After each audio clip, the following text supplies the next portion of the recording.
bonjour à tous et bienvenue sur les harmoniques de l'amour. Je suis ravie de vous retrouver pour la réponse à un tag qui est un peu différent puisque je ne vais pas vous montrer de jeu, ce sont uniquement des questions. C'est un tag qui a été réalisé par Tia del Sol de la chaîne Mystique. Quand je l'ai vu passer, je me suis dit tout de suite, ça c'est un tag auquel je vais répondre. Je n'en avais pas encore eu le temps et j'ai vu qu'il a déjà été pas mal repris. Donc c'est très chouette et je vais apporter ma contribution à ce tag. Alors, vous le savez, je ne fais pas de vidéo face cam par contre. Pour une raison toute simple, c'est que j'ai un métier à côté de ma passion pour les cartes et que j'habite une petite ville dans laquelle il y a des personnes qui ne sont pas à l'aise avec ce genre de pratique. Et vu que je suis en contact clientèle, je ne voudrais pas que quelqu'un tombe sur une de mes vidéos face cam et que ça fasse du coup du tort à l'entreprise dans laquelle je travaille, puisqu'elle me tient à cœur. C'est l'entreprise d'un de mes meilleurs amis. Et donc voilà, c'est pour cette raison toute simple que je ne fais pas de vidéo face cam. Si j'ai encore la chaîne quand je serai à la retraite, peut-être que vous me verrez. Bon, c'est pour ça que quand je discute avec les gens en privé, par contre, souvent par l'intermédiaire d'autres réseaux, ils ont ma photo, hein, c'est pas du tout le fait que je ne veux pas me montrer, mais je ne veux pas me montrer comme ça publiquement accessible à tout le monde. Donc voilà, donc je vous ai préparé un petit décor pour voilà, à contempler, on va dire. Mais pendant que je réponds aux questions. Alors, la première question, c'est: tu préfères les oracles ou les tarots? Eh bien, les deux, mon capitaine. J'ai commencé par quelques oracles. C'est vrai, mes premiers jeux ont été plutôt des oracles. Même si au tout début c'est des tarots de Marseille que j'avais eu avec des magazines, je l'ai déjà raconté, mais après on peut pas dire que j'ai vraiment commencé ma pratique des cartes avec ça parce que j'ai rien compris du tout. Et après j'ai acheté des oracles qui étaient plutôt des oracles de guidance et à peu près un an après, même pas tout à fait un an après, je crois, j'ai commencé tout doucement à découvrir le tarot, puis je l'ai découvert de plus en plus. Et je trouvais que c'était passionnant, parce que c'est un système avec des archétypes qu'on peut retrouver un petit peu dans toute la vie humaine, dans le monde.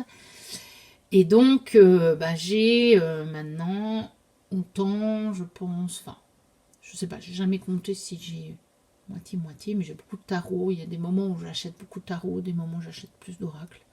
Ça dépend un petit peu. Mais vraiment, j'aime bien les deux, selon l'utilisation que je veux en faire. Voilà. Donc, mais parfois, quand c'est des questions un peu génériques, qui sont quand même plus ou moins de la guidance, enfin des réponses aux questions, donc entre la guidance et un petit peu le divinatoire sans être vraiment prédictif, j'ai tendance à prendre le tarot. Par contre, je prends les oracles pour des choses plus spécifiques. Maintenant, ça dépend un petit peu par ma tirage du mois, j'en fais souvent plusieurs. Je m'attache à prendre à la fois des oracles et des tarots. Donc, et des fois, je mélange les deux. Voilà. Alors, est-ce que tu préfères le tarot de Marseille ou le Rider-Waite-Smith? Alors, sans hésiter, le Rider-Waite-Smith. Même si je travaille tout doucement. Le tarot de Marseille et les pipe decks. Je me suis fait mon petit processus, on va dire, pour les utiliser. Mais ma préférence va quand même au Rider-Waite-Smith, bien que si je me suis mise un petit peu au Marseille et au pipe deck, c'est qu'il y a des jeux qui sont magnifiques et que j'avais envie de pouvoir quand même les travailler. Donc voilà. Alors, le petit, le normand ou le keeper? J'aime bien les deux, mais je ne me sers pas souvent du keeper. Je dois en avoir 2 ou 3. J'en ai encore un sur ma liste. Même 2. Il y en a un qui me plaît bien, qui est un peu plus moderne. Et il y en a un qui est un keeper, le normand. Et là, je me dis que peut-être le jour où je l'ai, celui-là, ce sera réglé. J'utiliserai les deux en un seul jeu. Je ne sais pas trop. Voilà, et pour le moment je suis vraiment pas en plus dans une période où j'utilise beaucoup le petit normand. J'en ai pourtant racheté, mais je ne sais pas pourquoi. À un moment je l'utilisais pas mal, et pour le moment c'est plutôt les autres oracles et le tarot. Mais ça reviendra, ça reviendra, ça reviendra. Alors, l'astrologie ou la numérologie? Plutôt numérologie. L'astrologie, je connais 2-3 choses qui sont relativement, je trouve, qui m'éclairent bien, mais plutôt concernant les personnalités des signes astrologiques, mais attention, celles qui sont bien faites. Hein. Parce que au début dans ma vie, enfin au début, quand j'étais jeune, on va dire, hein, pas enfant, je trouvais ça pas du tout intéressant, parce que chaque fois que j'allais voir les choses concernant mon signe, ça tombait totalement à côté. Mais après, j'ai trouvé des ouvrages ou des articles ou des vidéos qui étaient bien plus justes. Et donc, je trouve que ça peut être intéressant pour connaître les personnes, connaître leur signe, leur ascendant, et notamment en lien avec le tarot. Ça peut être intéressant. Mais j'aurais plus tendance à me plonger dans la numérologie. Alors, est-ce que tu préfères le Rider-Waite-Smith ou le Thoth? C'est toujours le Rider-Waite-Smith, mais le Thoth, malgré que j'ai tout ce qu'il faut pour le travailler, je n'ai pas encore eu le temps de m'y mettre. Donc voilà, c'est un peu difficile de répondre à la question. En tout cas, là, à l'instant T, c'est le Rider-Waite-Smith, parce que je ne connais pas assez le Thoth. Alors, les jeux à l'univers féerique ou animaux? Ce sera les jeux à l'univers féerique. J'en ai beaucoup plus. Ce n'est pas que je n'aime pas les animaux, mais sur les jeux, ça me parle moins. Même si un des derniers tarots que j'ai acheté est rempli d'animaux. C'est pas... voilà, je ne déteste pas du tout les animaux, attention. Hein. Et je les aime dans la vraie vie. J'ai un chien. Et j'aime les animaux. Par contre, je ne suis pas du genre à en avoir plein chez moi. Et je ne suis pas du genre à aimer les zoos ou ce genre de trucs. J'aime bien les animaux, mais j'aime bien qu'on leur laisse vivre leur vie pour laquelle ils sont nés. Donc je ne suis pas une fan des parcs animaliers et compagnie. Alors, les jeux avec des vampires ou des fées? Bon, toujours les fées. Je dois en avoir 2 sur les vampires. Et c'est tout. Et je n'en prendrai pas d'autres parce que ça m'intéresse vraiment pas tellement. Je vous dis, malgré que je suis collectionneuse, je n'ai jamais cherché à voir le tarot des vampires de Yann Daniels, qui se revend des blindes, parce que c'est vraiment pas un thème qui m'attire plus que ça. Mais j'aime bien les deux que j'ai. Donc voilà. Mais je préfère les faits. Alors, les jeux colorés ou monochromes? Bon, colorés. Monochrome, je n'en ai pas. J'ai des jeux en noir et blanc. Ça oui, quelques-uns. Mais je préfère les colorés. De très loin. Alors, la série des bâtons épée coupe de nier dans le tarot de Marseille et le Rider-Waite-Smith.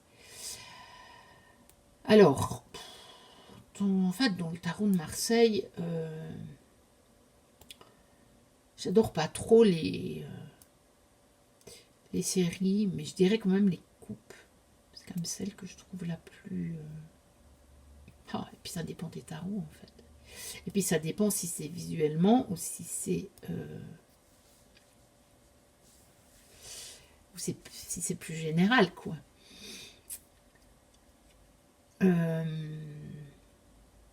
Mais bon, les coupes sont quand même généralement jolies. Et dans le Rider-Waite-Smith, bah, de toute façon, c'est les coupes aussi. Moi, les coupes, ouais, c'est la série qui me correspond. Je suis poisson. Et j'ai plein de planètes en poisson. Donc, bon, par les coupes, c'est un petit peu mon domaine, quoi. Je suis le poisson de la coupe. Je suis le poisson qui sort de la coupe dans le tarot. Voilà, je pense que peut le dire comme ça. Alors, est-ce que tu préfères les jeux avec des cartes où il y a le nom, le mot-clé, le nombre, ou juste le nombre, ou rien du tout? Moi, j'aime bien les jeux où il y a tout. Le nom, mot-clé. Le nombre, même pas nécessairement, en fait. Bon, parfois, c'est plus pratique, oui. Mais un jeu avec le nom et le mot-clé me va très bien. Parce que je travaille aussi à l'intuition avec le nom et le mot-clé, avec ce que ça m'évoque. C'est pas toujours... D'ailleurs, en lien nécessairement avec vraiment ce qu'il y a sur l'illustration, du coup. Mais je m'inspire aussi de l'illustration, hein. C'est tout un processus qui se fait dans mon intuition. Mais je peux travailler à l'intuition avec les mots. Et en tirer vraiment... voilà. Et j'aime bien quand il y a vraiment un mot qui peut décrire l'essence de la carte, plus que quelque chose d'assez concret, d'assez limité, donc quelque chose de plus large. Et là, moi, mon intuition, elle fonctionne parfaitement bien et ça marche bien. Ensuite, les jeux mat ou brillants. J'aime bien les deux, j'ai les deux. C'est vrai que dans les derniers temps, il y a certains jeux mat qui sont tellement magnifiques. Alors que parfois des jeux brillants qui sont trop brillants, ça fait un petit peu, un peu clinquant et même un peu, j'allais dire un peu kitsch. Mais voilà, il y a aussi entre les deux les jeux satinés. Parfois je trouve que les jeux mat ça fait un peu plus classe, mais il y a des jeux brillants qui sont vraiment très chouettes. Donc encore une fois, ça dépend un peu du jeu, ça dépend comment c'est fait. Pour que j'aime le brillant, il faut que ce soit un beau brillant. Mais pour que j'aime le mat, il faut que le jeu glisse. Parce que sinon, ça me casse les pieds. Ensuite, est-ce que tu préfères les petites cartes ou les grandes cartes? Moi, j'aime bien les grandes cartes. C'est pas pour ça que j'ai pas des jeux avec des petites cartes. Mais moi, j'aime bien les grandes cartes. Parce que, et ça va vous paraître un peu paradoxal avec ce que j'ai dit, sur les cartes avec le nom, le mot-clé ou juste l'illustration, mais j'aime bien quand on voit bien l'illustration, par contre. Donc, vous voyez, mais je travaille vraiment avec les deux. Hein. Mais voilà. moi j'aime bien les grandes cartes. Ça c'est sûr.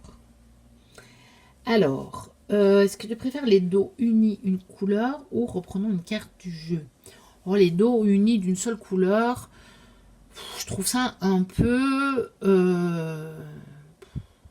bof quoi. Un peu, comment je dirais, un peu vite fait, mal fait. Maintenant, ça dépend si c'est un beau dégradé de couleurs. Ou alors un beau tarautage. Mais encore une fois, on ne parle pas alors de dos uni. Hein.